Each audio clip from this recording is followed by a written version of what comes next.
Assalamualaikum warahmatullahi wabarakatuh. Yang terhormat kepada Ibu Hestiani Parai MPD dan Ibu Ayu Puspananda MPD, selaku dosen pengampu mata kuliah Teori dan Sejarah Sastra, kami dari kelompok 5 izin mempresentasikan hasil diskusi mengenai analisis sastra Indonesia modern angkatan 45, 66, 70, 80, dan 90.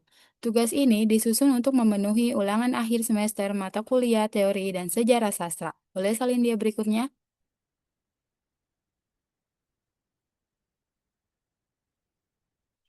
Tak kenal maka tak sayang, maka izinkan kelompok 5 untuk memperkenalkan diri kami masing-masing. Dengan saya Nurul Tripuspa, NIM 12016250008. Boleh rekan yang lainnya untuk memperkenalkan diri masing-masing? Saya Aika Irfana Zalfa dengan NIM 120121513. Saya Padilla Julianti dengan NIM 12016250005. Saya Salon Fitria dengan NIM 12016250068. Saya Firly Aurelia dengan NIM 12016125056.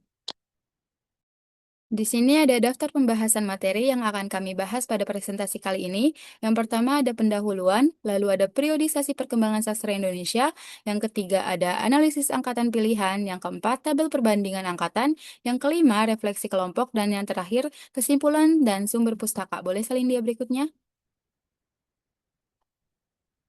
Untuk pendahuluan akan dipresentasikan oleh rekan saya. Dipersilakan kepada Padilla Julianti. Baik, boleh Selindia selanjutnya. Menurut Wallace dan Warren tahun 2016 dalam bukunya nomor 3 atau halaman 3, dalam Ridwan dan Rahardi tahun 2021, sastra merupakan kegiatan kreatif yang menghasilkan karya seni dan menjadi bagian dari kebudayaan. Karya sastra lahir dari kreativitas sastrawan, serta berkembang mengikuti perubahan sosial dan budaya masyarakat. Murjianti dan Puadi juga menyatakan bahwa sejarah sastra berbicara mengenai nama-nama sastrawan, sastrawati, dan para ahli sastra. Dengan berbagai sejumlah karyanya, yang utamanya itu berbentuk prosa fiksi berupa novel, roman, cerpen, dan puisi. Pandangan ini sejalan dengan Welk dan Weren yang juga menyatakan bahwa sejarah sastra adalah sejarah sosial atau sejarah tentang pemikiran dengan mengambil contoh karya sastra atau impresi dari penilaian atas beberapa karya yang diatur secara kronologis. Nah, berbicara mengenai sejarah sastra, pada kesempatan kali ini kelompok kami akan membahas seluk-beluk kehidupan dan kelahiran sastrawan, serta perkembangan-perkembangan yang terjadi dalam dunia sastra, dari karya sastra yang dihasilkan lengkap dengan perkembangannya. Sebelum membahas karya-karya sastra lebih mendalam, untuk itu terlebih dahulu kita harus memahami sejarah perkembangan sastra Indonesia sebagai latar belakang munculnya berbagai angkatan sastra. Nah, pada kesempatan kali ini, kelompok 5 akan membahas 5 angkatan sastra, yaitu Angkatan 45, Angkatan 66, Angkatan 70, Angkatan 80, dan 90. Melalui 5 angkatan ini, kami harap dapat memahami perbedaan dan keunikan setiap sastra mulai dari tema, gaya bahasa, hingga nilai-nilai yang terkandung di dalamnya.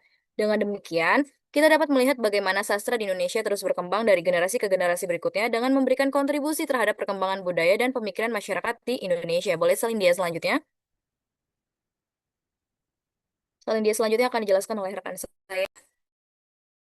Selanjutnya ada periodisasi perkembangan sastra Indonesia. Perkembangan sastra Indonesia memiliki beberapa angkatan. Yang pertama ada Balai Pustaka, lalu yang kedua Pujangga Baru, yang ketiga Angkatan 45, yang keempat Angkatan 66, yang kelima Angkatan 70, yang keenam Angkatan 80, yang ketujuh Angkatan 90, dan yang terakhir Angkatan 2000. Boleh salin dia berikutnya?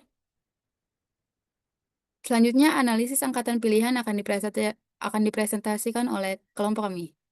Di sini kami memilih 5 angkatan. Yang pertama angkatan 45, 66, angkatan 70, angkatan 80, dan yang terakhir angkatan 90. Untuk angkatan 45 akan dijelaskan oleh rekan saya. Di sini terdapat latar belakang historis. Yang pertama, kondisi sosial pada masa itu sangat memprihatinkan karena masyarakat Indonesia mengalami penderitaan akibat pendudukan Jepang yang kejam dan menindas. Rakyat di Pasar Romusha menghadapi kelaparan dan hidup dalam ketakutan akibat kekerasan tentara Jepang. Yang kedua, kondisi politik pada masa itu ditandai dengan kebangkitan nasionalisme pasca proklamasi 1945 dan perjuangan mempertahankan kemerdekaan dari agresi militer Belanda. Suasana politik yang penuh gejolak ini menciptakan iklim kondusif bagi lahirnya karya sastra yang syarat semangat perjuangan dan perlawanan terhadap penjajahan.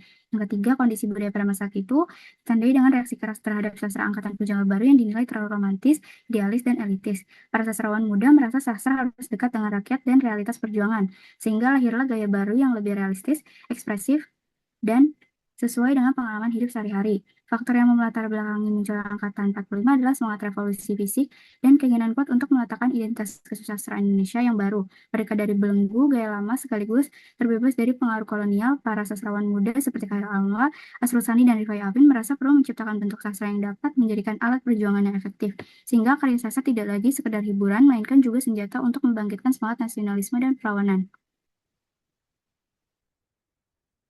Selanjutnya itu karakteristik angkatan 45.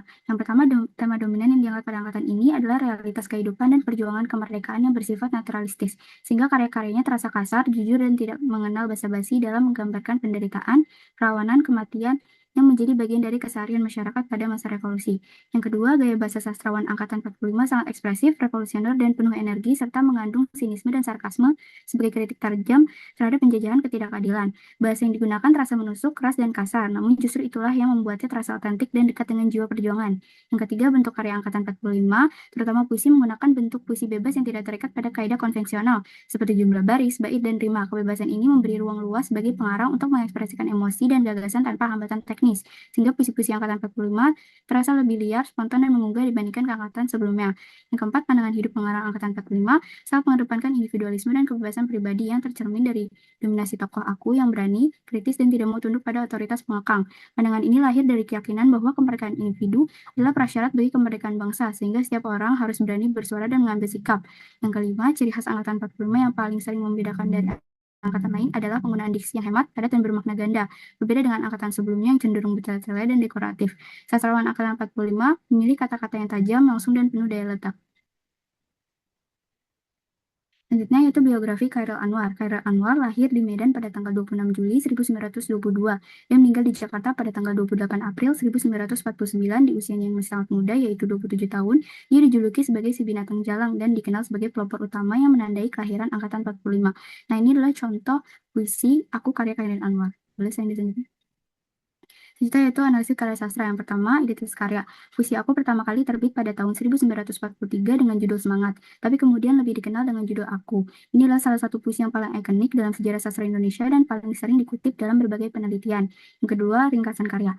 Puisi ini merupakan pernyataan sikap individu yang tegas dan penuh perlawanan. Tokoh aku menolak ratapan saat kematiannya, menyebut dirinya binatang jalang, namun berani menghadapi peluru dan luka demi kebebasan. Di akhir, ia mengatakan ingin hidup 1000 tahun lagi sebagai penegasan bahwa semangatnya tak akan pernah mati. Yang ketiga, tema utamanya adalah pemberontakan baik secara individu maupun sosial. Puisi ini melawan penindasan fisik dan juga melawan norma-norma sosial yang membelenggu kebebasan manusia. Yang keempat, tokoh dan penokohan. Tokoh aku digambarkan sebagai sosok yang sangat individualis, berani, dan mandiri. Ia menolak belas kasihan orang lain karena baginya kemerdekaan adalah harga mati. Ia lebih memilih mati berjuang daripada hidup dalam penjajahan. Yang kelima, konflik. Dapat dua konflik dalam puisi ini. Konflik batin yaitu perjuangan tokoh aku melawan rasa sakit dan ketakutan dan kematian, dan konflik sosial yaitu perlawanannya terhadap norma-norma sosial dan penindasan kolonial. Kedua konflik ini saling terkait dan memperkuat pesan perlawanan. Selanjutnya yang keenam, nilai-nilai. Puisi ini kaya akan nilai-nilai, ada nilai perjuangan, kebebasan, dan eksistensialisme. Nilai-nilai ini membuat puisi aku tetap relevan hingga sekarang. Selanjutnya itu bukti representasi. Yang pertama, realistis, yaitu mengangkat realitas perjuangan melawan penindasan, bukan tema romantis. Yang kedua, terdapat jiwa nasionalisme yang kuat, yaitu semangat aku yang melawan penjajah mencerminkan jiwa kebangsaan. Yang ketiga, gaya bahasanya ekspresif dan revolusioner, yaitu menggunakan diksi keras seperti binatang jalan dan meradang menerjang. Yang keempat, terdapat penghematan bahasa yang menjadi ciri khas angkatan 45, yaitu kata-katanya singkat, padat, dan bermakna ganda, misalnya seperti luka dan bisa. Selanjutnya yaitu membuktikan karakter zaman angkatan 45. Terdapat hubungan dengan realitas sosial, yaitu hubungan puisi aku dengan realitas sosial pada masanya sangat erat karena puisi ini lahir pada masa pendudukan Jepang, di mana kebebasan individu sangat dibatasi secara ketat dan rakyat hidup dalam ketakutan, kelaparan, serta penderitaan yang berkepanjangan. Semangat aku yang memberontak dan tidak mau tunduk pada kekuasaan yang sewenang-wenang sejatinya adalah bukti representasi simbolis dari semangat kolektif generasi muda Indonesia yang mendambakan kemerdekaan. Terdapat bentuk kritik sosial, yaitu bentuk kritik sosial yang muncul dalam puisi ini disampaikan secara simbolis dan metaforis. Melalui metafora binatang jalang, Khairil menyampaikan kritik terhadap segala bentuk keterkaitan sosial dan status quo yang mengekang kebebasan individu. Melalui frasa peluru menembus kulitku, ia menggambarkan keberanian untuk melawan kekerasan dan penindasan kolonial secara terang-terangan tanpa rasa takut, sekaligus mengkritik mereka yang memilih diam dan tunduk pada penjajah. Selanjutnya, nilai masyarakat. Nilai yang tercermin adalah semangat patriotisme dan ketahanan mental. Meskipun tokoh aku terkesan egois, semangat juangnya mencerminkan tekad seluruh bangsa yang berjuang mempertahankan kemerdekaan. Nah, ini menunjukkan bahwa sastra tidak bisa dipisahkan dari realitas sosial dan sejarah bangsanya.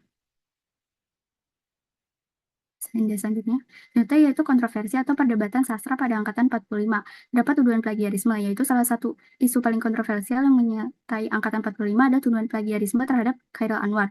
Banyak kritikus sastra menyatakan bahwa sejumlah sajak Khairil, terutama yang tergolong sebagai sajak saduran, merupakan terjemahan harfiah dari karya asing seperti Rainer Maria Rilke dan Hendrik Marsman tanpa mencantumkan sumber asingnya. Tindakan ini tersebut dinilai sebagai pencaplokan hak cipta yang tidak etis dan mencederai nilai orisinalitas dalam berkarya. Lalu dua sudut pandang ini memicu perdebatan, itu pihak kritikus menuduh Khairil menjiplak karya asing tanpa mencantumkan sumber, sementara pihak pembela berargumen bahwa Khairil tidak sekedar menjiplak, melainkan melakukan rekonstruksi kreatif dengan memasukkan jiwa dan semangatnya sendiri, sehingga ciptaannya menjadi karya baru yang otentik dan berkekuatan estetika berbeda dari sumber asingnya. Boleh selanjutnya?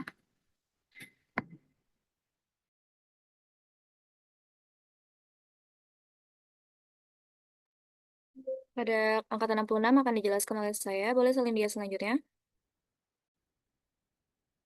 Di mana angkatan 66 ini adalah sebuah generasi yang lahir di tengah prahara yang terjadi antara tahun 1945 sampai 1966. Angkatan ini tuh berisikan pemuda dan orang-orang terpelajar yang peduli dengan keadaan sosial dan ekonomi pada masa itu. Mereka tergerak untuk menyuarakan sebuah tuntutan untuk menstabilkan ekonomi dan membubarkan Partai Komunis Indonesia yang ditakutkan akan mengganti ideologi Pancasila dengan paham komunis. Dari api semangat rasa patriotisme tersebutlah lahirlah tuntutan Tritura, yang dimana angkatan itu berperan dalam mengganti periode Orde Lama ke Orde Baru yang dilakukan secara spontan tanpa adanya desakan atau perintah dari pihak manapun. Mereka yang turun ke jalan untuk menyuarakan Tritura kemudian dikenal dengan sebutan Angkatan 66 karena perjuangan mereka di tahun 1966 yang telah membawa perubahan bagi Indonesia.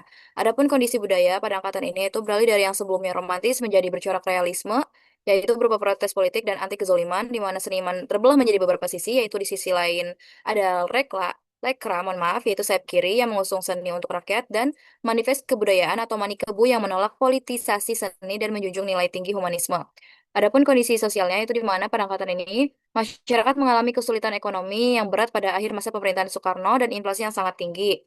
Akibatnya muncul keresahan sosial akibat ketidakstabilan politik dan ekonomi. Mahasiswa, pelajar, dan berbagai kelompok menjadi garda depan sebagai pahlawan moral karena berani menyuarakan penderitaan rakyat untuk menuntut perubahan. Nah, adapun kondisi politik di mana angkatan 66 ini juga lahir akibat ketegangan politik setelah peristiwa G3OS PKI tahun 1965. Itu di mana masyarakat kehilangan kepercayaan terhadap pemerintahan Presiden Soekarno karena dianggap gagal mengatasi krisis politik dan ekonomi serta dinilai dekat dengan PKI atau golongan kiri. Kondisi tersebut mendorong munculnya gerakan mahasiswa yang tergabung dalam tuntutan Tritura, yaitu tiga tuntutan rakyat, pembubaran PKI, pembersihan kabinet dari unsur PKI, dan perbaikan ekonomi. Boleh salin dia selanjutnya.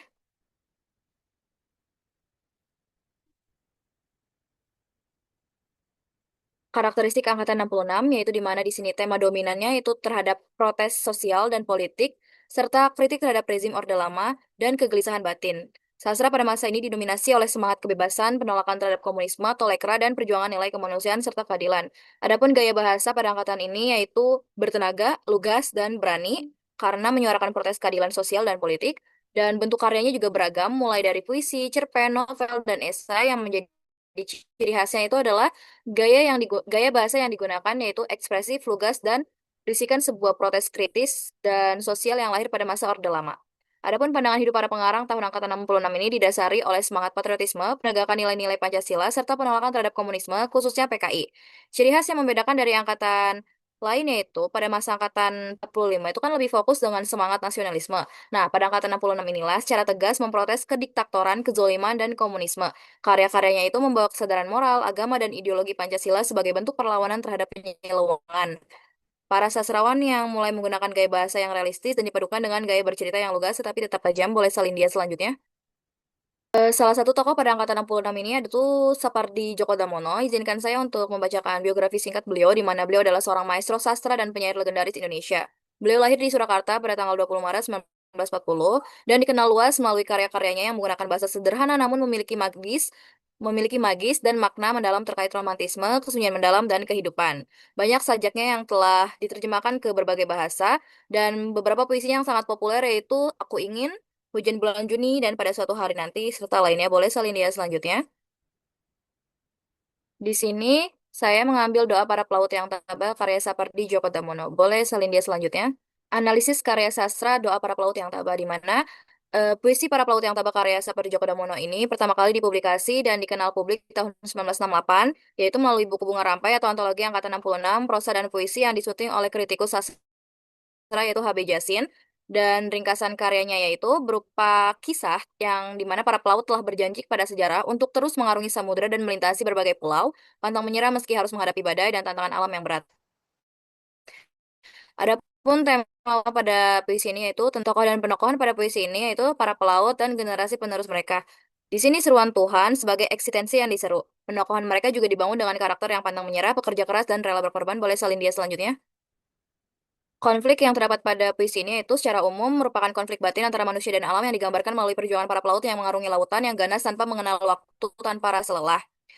Menurut pandangan penulis, konflik tersebut dapat dimaknai sebagai simbol perjuangan menghadapi berbagai persoalan sosial dan politik pada masa angkatan 66. Ombak dan lautan itu melambangkan berbagai rintangan yang terus datang silih berganti, sedangkan para pelaut itu melambangkan manusia yang terus berjuang hingga berhasil melewati berbagai tantangan. Meskipun pada akhirnya mereka akan menua dan menghadapi kematian, tetapi semangat perjuangan tetap harus diwariskan kepada generasi berikutnya. Adapun nilai-nilai yang terkandung pada puisi ini itu mengajak pembaca menghargai perjuangan masa lalu serta menanamkan nilai-nilai patriotisme, yaitu sikap cinta tanah air yang ditunjukkan dengan rela berkorban demi bangsa dan negara. Boleh salin dia selanjutnya. Bahasa yang digunakan pada puisi ini itu seperti selaksa dan berlaksa-laksa, serta penyebutan Tuhan dan kerajaan besar seperti Sriwijaya dan Majapahit itu menunjukkan nilai nasionalisme, religiusitas, mohon maaf, dan romantisme sejarah yang menjadi ciri khasnya pada angkatan 66. Selain itu, pengulangan kata pulau dan kalimat kami telah berjanji kepada sejarah itu berfungsi untuk menegaskan semangat perjuangan yang terus dijaga. Lalu, nilai pantang menyerah juga dikutip pada kutipan kami telah berjanji kepada sejarah untuk pantang menyerah. Lalu kembali ditegaskan melalui kutipan barangkali akan segera memutih rambut kami ini satu demi satu merasa letih dan tersukur mati, tapi berlaksana anak-anak kami akan memegang dayung serta kemudi. Nah, kutipan tersebut itu menggambarkan bahwa perjuangan tidak berhenti pada satu generasi meskipun para pejuang akan menua dan akhirnya tiada. Semangat, cita-cita, dan tanggung jawab mereka akan diteruskan oleh generasi berikutnya. Boleh salin dia selanjutnya. Adapun bukti representasi itu realitas mendalam di mana cerminan perjuangan hidup manusia yang menggambarkan penderitaan dan keteguhan yang diwujudkan melalui figur pelaut, lalu spiritual dan kepasrahan di mana para pelaut itu memohon kekuatan spiritual agar Tuhan selalu menjaga tenaga mereka yang ada juga pada kalimat dan relevansi dengan realitas sosial di mana angkatan 66 yang lahir dari kezaliman politik, krisis ekonomi dan pembelaan nilai-nilai keadilan masyarakat. Boleh salin dia selanjutnya. Buktikan karakter zaman angkatan 66 di mana ada hubungan dengan realitas sosial di mana doa para pelaut yang tabah puisi karya Sapari Djoko Damono ini menggambarkan karakter angkatan 66 ya ini yang memiliki semangat patriotisme, pantang menyerah dan pengabdian kepada bangsa Indonesia. Puisi ini mengandung kritik sosial terhadap penindasan di Orde Lama yang dituang dalam bentuk sebuah metafora seorang pelaut yang tabah. Ia berlayar melewati badai sejarah demi masa depan bangsa yang lebih baik lagi. Lalu bentuk kritik sosial di mana puisi ini sebagai bentuk semangat pantang menyerah terhadap kritik kediktatoran penguasa saat itu, di mana sastra angkatan 66 lahir dari gerakan mahasiswa yang menuntut kebebasan berpendapat demi menentang kewenangan Orde Lama, lalu nilai masyarakat di mana nilai yang terkandung yaitu nilai patriotisme dan ketabahan sebagai potret masyarakat dan pemuda yang pantang menyerah, berani dalam berkorban demi bangsa, serta memiliki kesadaran religius dan sebagai estafet perjuangan bagi generasi berikutnya. Boleh salin dia selanjutnya. Adapun kontroversi atau perdebatan sastra pada angkatan 66 yaitu yang berfokus pada polarisasi antara seniman lekra dan Manikebu yang menolak politisasi seni secara sepihak dan menjunjung tinggi nilai kemanusiaan secara universal. Di sini, fungsi sastra sebagai alat politik melawan sastra humanis. Nah, dari hasil penelitian tidak ada catatan kontroversi atau perdebatan sastra terkait puisi doa para pelaut yang tabah karya Sapari Djoko Damono. Sebaliknya, karya ini diterima dengan positif karena dinilai mengapresiasi perjuangan serta ketabahan dan nilai-nilai filosofisnya. Boleh salin dia selanjutnya? Selanjutnya ada angkatan 70, saya selanjutnya. Di sini ada kondisi sosial, jadi pada angkatan 70 itu ditandai dengan stabilisasi politik dan pembangunan ekonomi era Orde Baru pasca G30S. Jadi masyarakat mengalami modernisasi cepat, urbanisasi besar-besaran, industrialisasi, dan pengaruh budaya barat yang kuat. Di balik kemajuan tersebut muncul keresahan sosial, ketimpangan ekonomi, keterasingan manusia modern, serta pembatasan kebebasan berekspresi. Terus kondisi politiknya itu terjadi depolitisasi masyarakat, pembungkaman oposisi, serta pengawasan ketat terhadap kegiatan intelektual dan seni.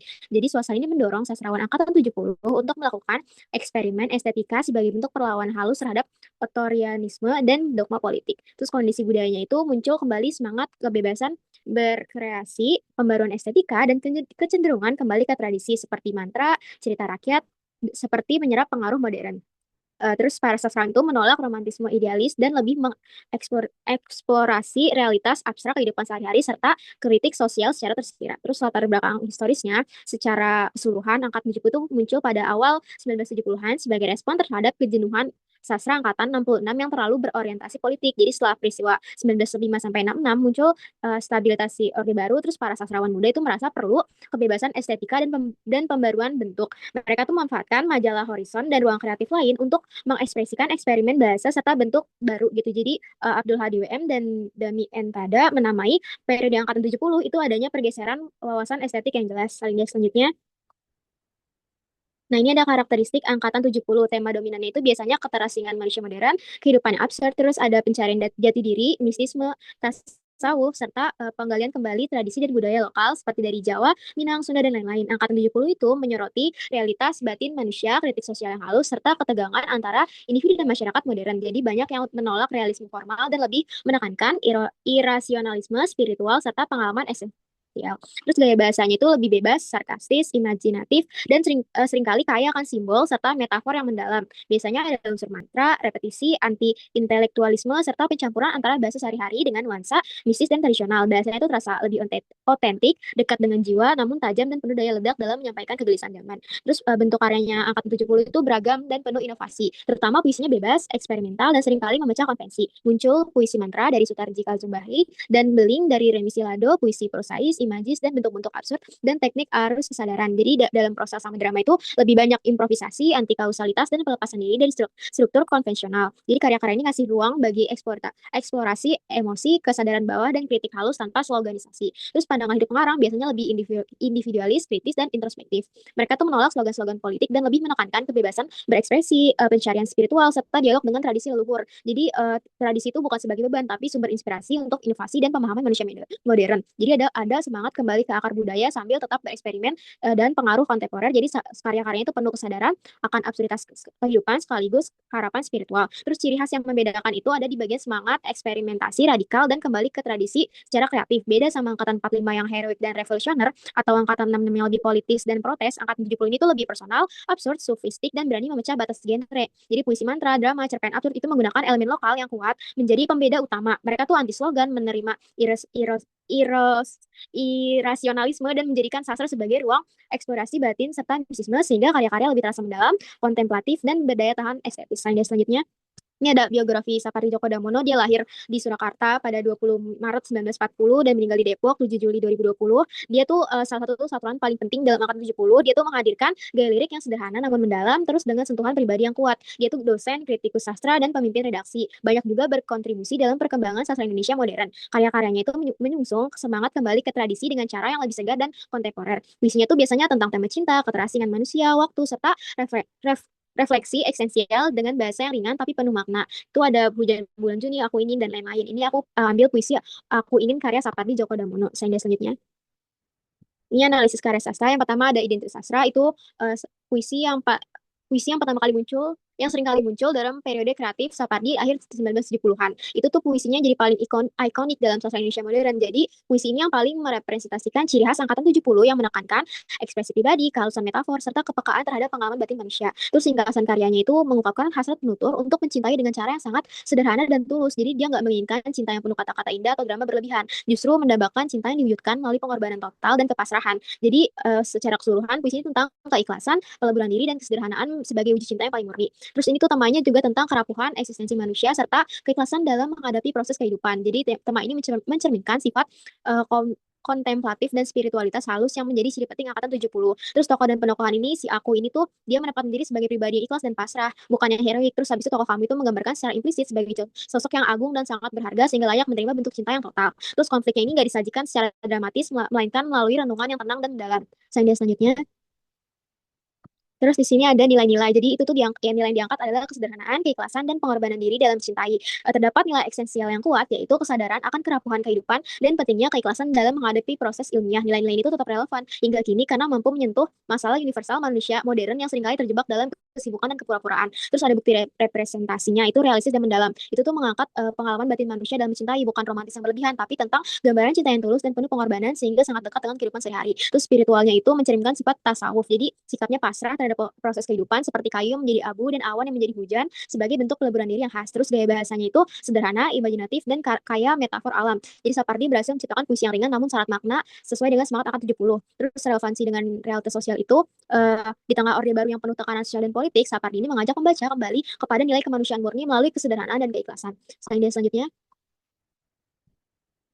pada pembuktian karakter zaman angkatan 70 hubungan dengan realitas sosial. Jadi puisi ini merepresentasikan kegelisahan manusia modern yang merindukan kesederhanaan dan keikhlasan di tengah kehidupan yang semakin pragmatis dan penuh kepura-puraan. Melalui metafor pai dan awan, Sapardi itu menyuarakan keinginan untuk kembali pada nilai-nilai murni di saat masyarakat mulai kehilangan kedalaman hubungan antar manusia. Terus ada bentuk kritik sosial. Kritik itu bersifat kontemplatif, jadi mengajak membaca, merefleksikan ulang prioritas hidup tanpa konfrontasi langsung. Jadi dia secara nggak menggunakan bahasa yang keras atau slogan, tapi melalui ironi yang lebih lembut. Terus nilai masyarakatnya itu mengandung tentang kesederhanaan, keikhlasan, pengorbanan diri, dan kepasrahan. Jadi itu tuh bukan terletak pada kekuasaan atau kata-kata indah, melainkan pada kemampuan untuk ikhlas melebur seperti unsur dalam alam. Nilai-nilai ini juga tetap relevan dan tetap sesuai pada zamannya. Selanjutnya,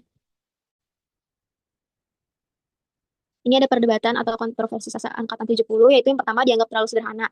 Karena tuh karya-karyanya menggunakan bahasa-bahasa yang lebih lembut daripada karya-karya Sutarji yang menggunakan puisi mantra atau puisi beling dari Remi Silado. Jadi tuh bilangnya bahasa terlalu ringan dan mudah dipahami, justru melemahkan daya ledak sastra angkatan 70 yang harusnya lebih berani memecah konvensi. Terus ada dua sudut pandang nih, kritikus itu beberapa menyatakan bahwa puisi Aku Ingin terlalu individualis dan melarikan diri dari realitas sosial politik Orde Baru yang penuh penindasan. Jadi mereka bilang ini kurang progresif karena tidak menyuarakan kritik sosial secara langsung. Tapi di sisi lain banyak yang membela Sapardi dengan menyatakan bahwa justru kesederhanaan dan pengalaman batin puisi ini menciptakan bentuk perlawanan paling elegan. Di tengah slogan dan retorika politik, Sapardi itu milih jalan tengah yang kontemplatif dan spiritual halus. Kesederhanaan bukanlah kelemahan, tetapi kekuatan yang buat puisi ini mampu menyentuh jutaan pembaca lintas generasi. Selanjutnya, yang akan dijelaskan oleh teman saya.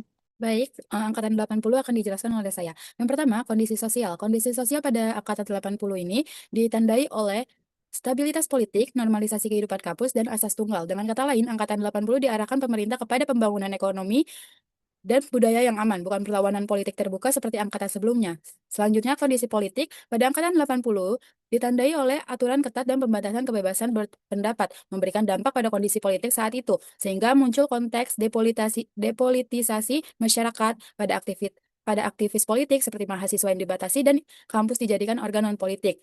Selanjutnya ada kondisi budaya. Di sini budaya pada angkatan 80 seperti Remi Silado dan Yudhistira Ardinugraha menunjukkan pengaruh budaya Barat dengan tokoh utama sering mengalami konflik antara pemikiran Timur dan Barat. Di sini ada latar belakang historis yang dimunculkan pada angkatan 80, yaitu muncul pada periode Orde Baru di bawah pemerintahan Soeharto. Adanya ketegasan dari pemerintah membungkam karya-karya dianggap provokatif. Oleh karena itu, tema sastra pada saat itu berfokus pada romantisme dan kehidupan sehari-hari yang tidak dianggap mengancam. Karya sastra yang lahir cenderung tidak mencerminkan realitas sosial politik dan kegelisahan masyarakat. Periode ini menandai pergeseran dalam pemikiran dan estetika sastra, di mana sastra menjadi lebih bermakna dan adanya kreativitas pada sastrawan pada angkatan 80, munculnya sastra pop dan sastrawan perempuan seperti Margate. Boleh salin dia berikutnya? Di sini ada karakteristik angkatan 80 yang pertama tema dominan. Tema dominan mengangkat konsep kehidupan sehari-hari atau realitas personal yang dibaluti oleh romantisme, percintaan, konflik batin, dan humanisme. Lalu, di sini juga pada tema dominan munculnya simbol, metafora, atau kisah yang sederhana. Lalu Gaya bahasa yang digunakan oleh angkatan 80 sangat sederhana dan lugas, tetapi metafora, simbol, dan makna-makna yang terkandung dalam karya sastra mendalam. Sangat realistis, atau dikatakan bahasa keseharian yang ada di dalam masyarakat yang digunakannya, sekaligus romantis. Lalu di sini ada banyak bentuk karya yang dihasilkan oleh angkatan 80. Yang pertama ada puisi yang bercorak spiritual dan religius, sajak yang cenderung mengangkat tema ketuhanan dan mistisisme, dan novel serta cerpen yang mengangkat tema kehidupan sehari-hari atau realitas personal dan romantis, serta pada angkatan 80 juga berkembangnya sangat pesat karya sastra film seperti Gadis Penakluk dan Gita Cinta dari SMA. Boleh salin dia berikutnya? Di sini ada pandangan hidup pengarang. Pengarang menggunakan konsep improvisasi yang menekankan pada cara berkarya secara spontan, fleksibel, dan kreatif. Para sastrawan menyesuaikan diri dengan kondisi politik, sosial, budaya, dan penuh keterbatasan, sehingga pada angkatan ini tidak mengikuti pola-pola yang baku atau aturan yang ketat. Dan munculnya karya sastra populer dari Hilman H, yaitu karya sastra cerpen, yaitu Lupus. Ciri khas yang membedakan angkatan lain. Yang pertama, munculnya sastrawan perempuan seperti Margate dan Mirawe. Lalu ada konsep improvisasi yang digunakan para sastrawan, yaitu yang membedakan angkatan 80 dengan angkatan lain. Yang ketiga, konteks depolitisasi masyarakat yang menjadikan karya sastra pada angkatan 80 lebih sederhana dan aman dan terbatas karena hanya ada dua media utama, yaitu horizon dan basis. Boleh salin dia berikutnya? Di sini ada biografi Hamzat Rangkuti, yaitu salah satu karyanya berjudul Sukri Membawa Pisau Belati yang diterbitkan pada tahun 1980-an. Biografi Hamzat Rangkuti yaitu lahir pada 7 Mei 1943 di Titik Kuning, Medan, Sumatera Utara. Dia dikenal sebagai maestro cerpen, salah satu sastrawan Indonesia yang dikenal melalui karya sastra cerpen-cerpennya yang dimuat dalam berbagai harian dan majalah. Kemudian, banyak sastrawan yang mengakui bahwa karya sastra cerpen Hamzat Rangkuti adalah salah satu contoh karya sastra Indonesia yang kreatif dan berkualitas. Cerpen yang menggambarkan kehidupan rakyat kecil tidak terjebak pada berpihakan cengeng dan menggunakan idiom umum. Boleh salin berikutnya? Di sini ada analisis karya sastra Sukri Membawa Pisau Belati. Yang pertama ada tema. Temanya itu menceritakan deterministik kehidupan yang membentuk takdir Sukri dan Sumarni. Mengangkat tema dengan mengusung karakter satir dan ironi. Terlebih lagi, kisah ini sangat sederhana tapi memiliki nilai yang terkandung sangat mendalam secara personal, konflik kebatinan manusia, dan romantisme. Di sini ada identitas karya, yaitu ada judulnya yaitu Sukri Membawa Pisau Belati, karya Hamzat Rangkuti tahun 1982 dan diterbitkan oleh majalah Horizon. Di sini ada ringkasan isi karya. Ringkasan isi karya secara garis besarnya, cerpen tersebut bercerita tentang Sukri, seorang pria yang berada di roda kemiskinan. Dia memiliki seorang kekasih bernama Sumarni. Namun, akhir ini Sumarni dingin dan acuh tak acuh pada Sukri. Lalu kemudian di sini Sukri memutuskan membawa pisau belati menghampiri Sumarni, ayah Sumarni dan ibu Sumarni. Mereka dibunuh oleh Sukri karena menjadi lain hanya karena sebuah benda. Pada akhirnya Sukri juga membunuh pemuda skuter yang menjadi laki-laki lain dari Sumarni dan membunuh dirinya sendiri. Selanjutnya di sini ada tokoh dan penokohan. Ada 5 tokoh dari cerpen tersebut. Ada Sukri, Sumarni, pemuda skuter, ayah Sumarni, dan ibu Sumarni. Semuanya memiliki identitas yang jelas. Sukri yaitu tokoh sentral, Sumarni tokoh pembantu, pemuda skuter tokoh tambahan, dan ayah Sumarni serta ibu Sumarni juga tokoh tambahan. Semua kelima tokoh tersebut memiliki protagonis dan statis. Konflik di sini bermula pada saat Sukri tidak memberikan kepastian kepada Sumarni. Sukri merasa Sumarni dingin dan acuh tak acuh. Klimaksnya ketika Sukri melihat di rumah Sumarni ada pemuda karya raya dengan skuter yang terparkir di pekarangan rumah. Di sini ada nilai yang terkandung, yaitu nilai-nilai yang mendalam seperti nilai psikologis, nilai moral, dan juga nilai sosial. Di sini ada bukti representasi, yaitu pisau belati menjadi bukti yang sangat kuat, yaitu merepresentasikan kebatinan Sukri yang berbahaya, membawa pada malapetaka seperti pembunuhan yang dilakukan pada setiap malam yang berulang. Kemudian cerpen ini juga membuktikan dari alur yang berulang atau fragmentaris menggambarkan kebatinan Sukri yang tidak stabil. Boleh salin dia berikutnya?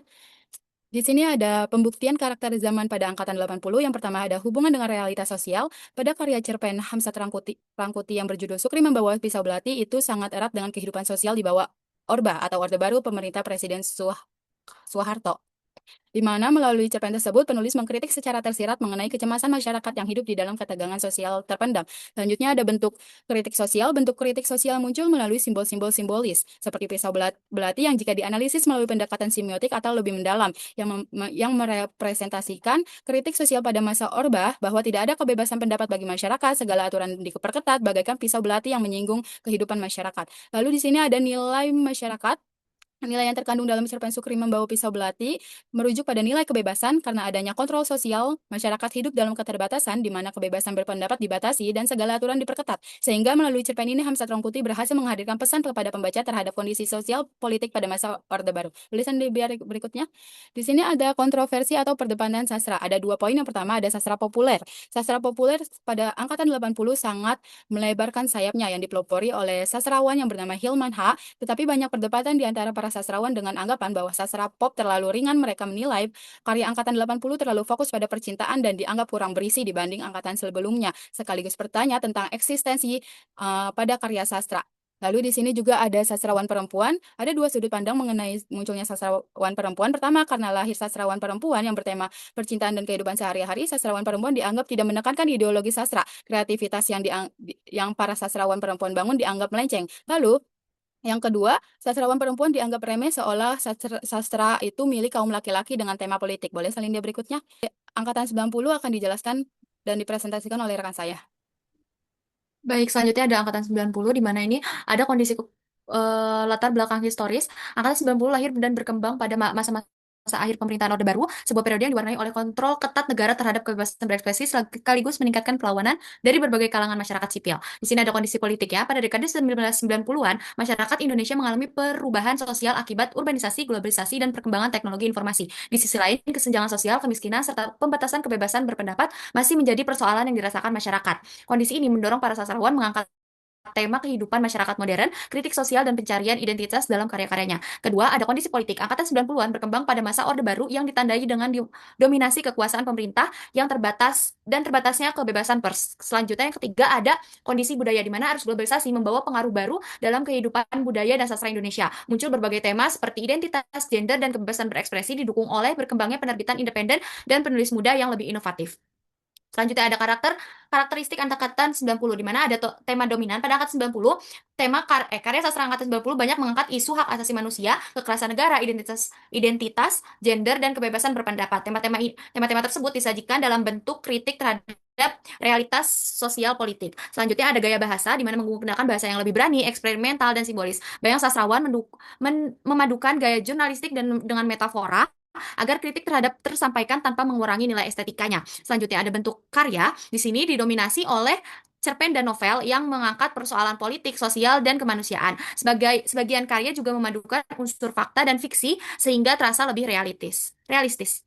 Maaf. Selanjutnya ada pandangan hidup pengarang. Pandangan hidup pengarang atau sastrawan pada angkat 90 ini lebih menekankan sikap kritis terhadap berbagai bentuk ketidakadilan, penindasan, dan pembungkaman kebebasan berekspresi. Para sastrawan menjadikan karya sastra sebagai media untuk menyuarakan persoalan kemanusiaan, hak asasi manusia, serta realitas sosial yang sering diabaikan atau disembunyikan oleh negara. Selanjutnya ada ciri khas yang membedakan dari angkatan lain. Ciri utama angkatan 90 ini terlihat dari keberanian para sastrawan dalam mengangkat isu-isu yang sebelumnya jarang dibicarakan secara terbuka. Perkembangannya ditandai oleh dua kecenderungan, yaitu munculnya sastra wangi yang mengangkat tema kebebasan tubuh, seksualitas, dan identitas perempuan melalui karya penulis seperti Ayu Utami dan Jenar Maesa Ayu, serta karya-karya yang berfokus pada kritik terhadap kekerasan politik, pelanggaran hak asasi manusia, dan penyalahgunaan kekuasaan seperti karya Seno Gumira Aji Dharma. Nah, peran dan keragaman sastra angkatan 90-an ini uh, tidak lagi dipandang hanya sebagai hiburan dan ekspresi estetis, tetapi juga sebagai media kesaksian, perlawanan, dan pembentuk memori kolektif. Periode ini juga ditandai dengan semakin beragamnya latar belakang pengarang,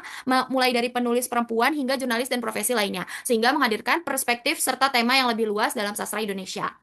Nah, di sini saya mengambil karya dari Seno Gumira. Di sini saya akan menjelaskan sedikit biografinya. Seno Gumira Aji Dharma lahir pada 19 Juni 1958 di Boston, Amerika Serikat, dan tumbuh besar di Yogyakarta. Ia merupakan sastrawan, cerpenis, novelis, jurnalis, dan akademis Indonesia. Sepanjang karirnya, ia aktif menulis karya sastra, mengajar, serta dikenal sebagai salah satu tokoh sastra Indonesia modern yang konsisten mengangkat isu kemanusiaan, kritik sosial, dan hak asasi manusia. Sepanjang karirnya, Seno telah melahirkan berbagai karya seperti Penembakan Misterius 1993, Saksi Mata pada 1994, dan Just Parfum, dan Insiden 1996. Ia juga aktif mengajar di Institut Kesenian Jakarta dan meraih berbagai penghargaan sastra.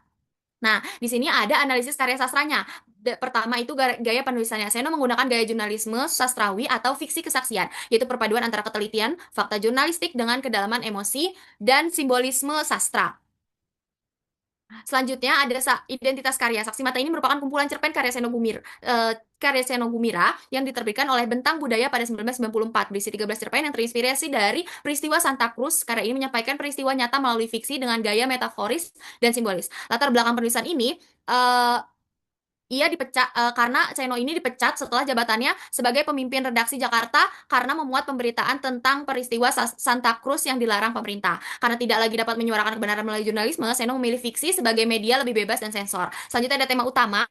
Saksi Mata ini mengangkat beberapa tema utama seperti kekerasan negara dan penyalahgunaan kekuasaan, pelanggaran hak asasi manusia, serta trauma dan duka yang dialami para saksi maupun penyintas. Selain itu, karya ini juga menyampaikan kebenaran ketika berada di bawah tekanan sensor. Selanjutnya ada bukti representasi. Kumpulan cerpen Saksi Mata ini merepresentasikan kondisi Indonesia pada akhir Orde Baru, mulai dari gambaran kekerasan, ketakutan, dan pembungkaman kebenaran. Tokoh-tokoh menunjukkan utama trauma, korban, serta sulitnya memperoleh keadilan akibat kuatnya kekuasaan negara. Melalui simbol, metafora, dan gaya jurnalisme sastra, Seno menyampaikan kebenaran dan merekam sejarah yang dibungkam.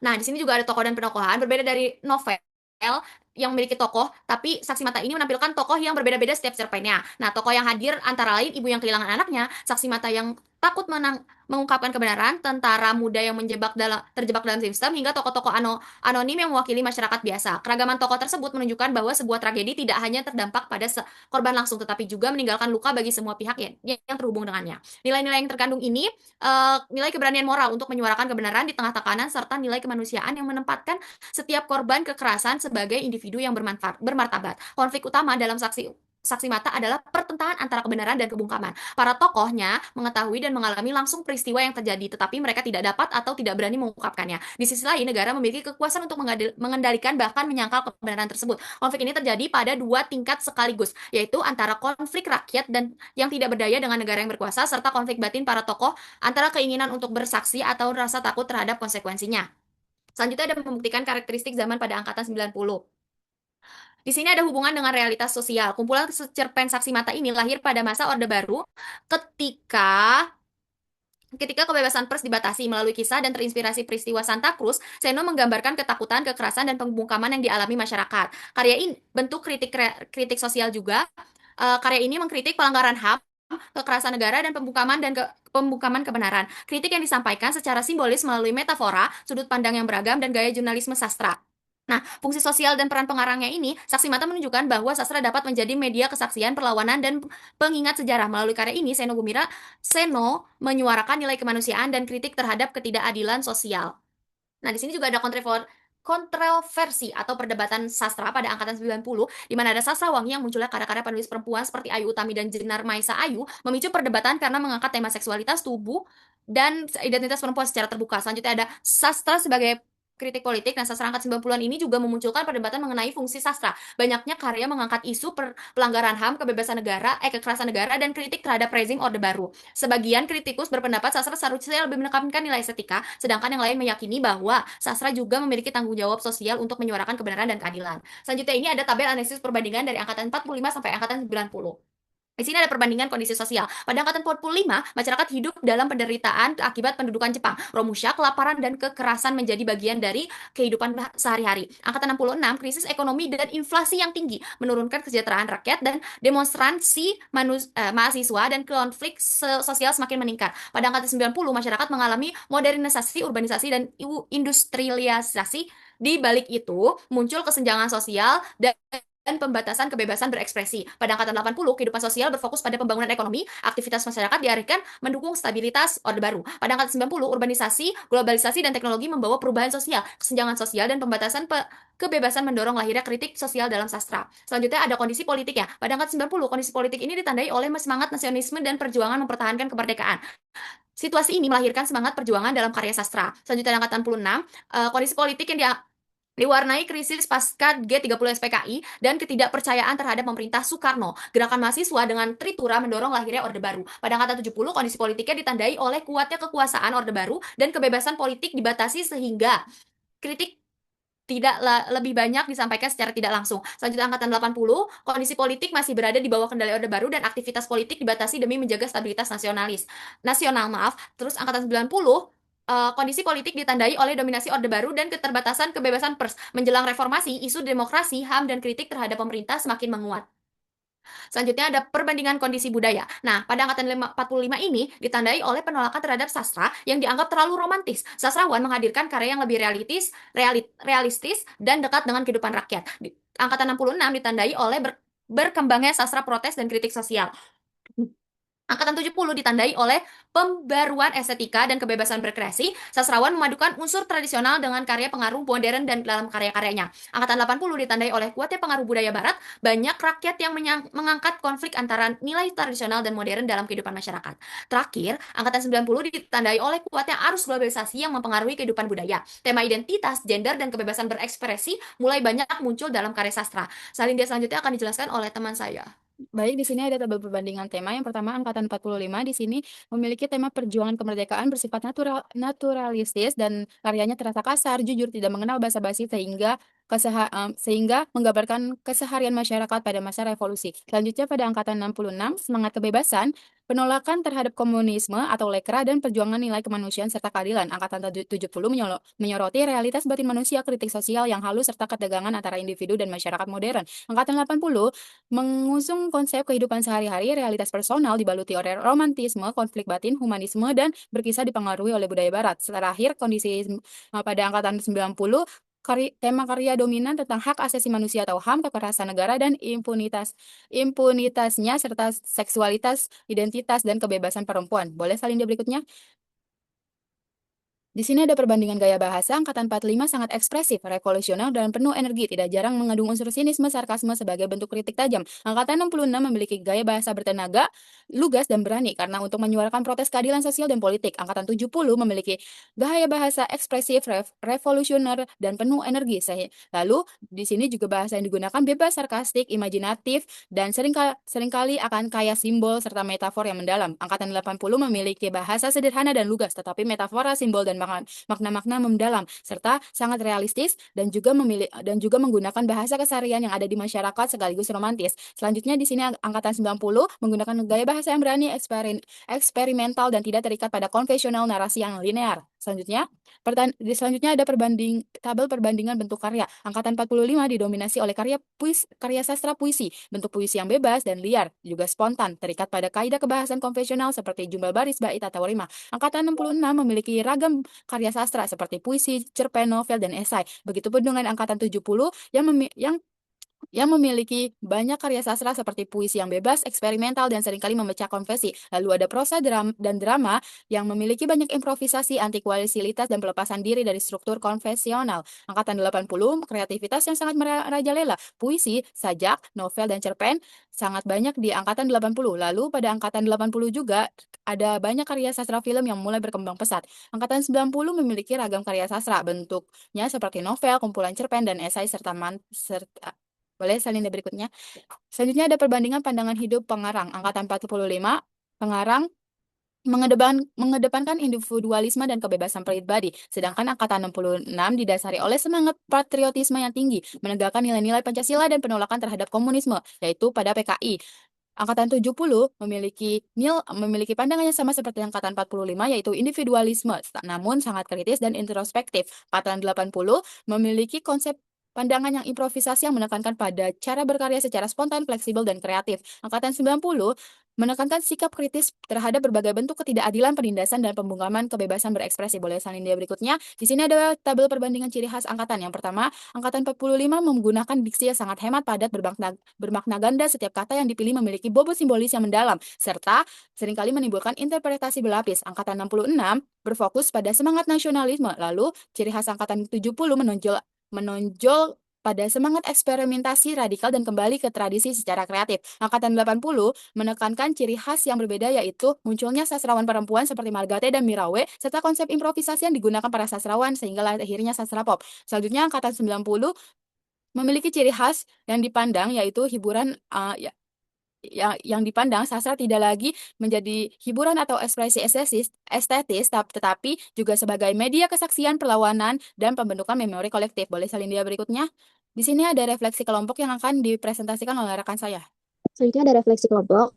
Melalui misi materi, kita kelompok 5 mengkaji perkembangan sastra dari angkatan 45 sampai 90. Periodisasi ini memperlihatkan keterkaitan antara karya sastra dan kondisi sosial, politik, dan budaya tiap periodenya. Jadi angkatan 45 itu muncul dalam suasana revolusi kemerdekaan. Jadi karakternya itu semangat perjuangan, individualisme, dan realitis yang kuat. Habis itu yang paling menonjol itu karya Chairil Anwar. Terus ada angkatan 66 di tengah pergolakan politik ditandai dengan semangat protes sosial serta kritik tajam terhadap ketidakadilan. Biasanya puisi Taufik Ismail jadi simbol perlawanan. Terus angkatan 70 itu menunjukkan perkembangan yang lebih beragam melalui eksperimen bentuk dan bahasa. Angkatan ini tuh memperkaya khazanah sastra Indonesia dengan pendekatan estetika yang lebih kontemporer. Terus 80 itu dicirikan oleh nuansa romantisme itu tuh terhadap kehidupan urban, isu kemanusiaan sehari-hari, dan lebih reflektif dan intim dalam mengembangkan realitas masyarakat. Terus angkatan 90 itu semakin menonjolkan pluralitas tema dan gaya, termasuk isu roman, sosial, kontemporer, dan eksperimen lebih berani sesuai perkembangan zaman. Selanjutnya, jadi proses ini jelas keterkaitan antara teori sastra, sejarah sastra, dan analisis terhadap karya sastra. Kelompok kita berpendapat bahwa sejarah sastra angkatan 45 sampai 90 itu efektif sebagai kerangka pemahaman tapi bersifat relatif dan tidak mutlak. Jadi argumentasinya adalah menyatakan pembagian angkatan itu memudahkan identifikasi ciri khas dan konteks historis setiap periode, namun cenderung menyederhanakan kesinambungan dan keberagaman karya sastra antar angkatan. Habis itu alasan akademiknya dikemukakan oleh Atiu dalam karya-karyanya tentang sejarah sastra bahwa periodisasi sastra itu membantu alat historis yang bersifat konvensional. Jadi periodisasi itu perlu diterapkan secara fleksibel dan tetap memperhatikan aspek historis, estetika, dan kesinambungan karya. Selanjutnya, yang akan dijelaskan oleh teman saya. Kesimpulannya, dari angkatan 45 hingga 90, sastra Indonesia bergerak secara dinamis mengikuti perubahan sosial politik dan budaya zamannya mulai dari semangat revolusi, protes politik, eksperimen estetika dan spiritualitas, romantisme serta sastra pop, hingga kritik hak asasi manusia dan kesaksian sejarah yang berani. Meskipun bentuk, tema, dan fungsi sastra terus berevolusi, benang merah yang menyambung setiap generasi adalah semangat kebangsaan berekspresi dan perlawanan terhadap penindasan.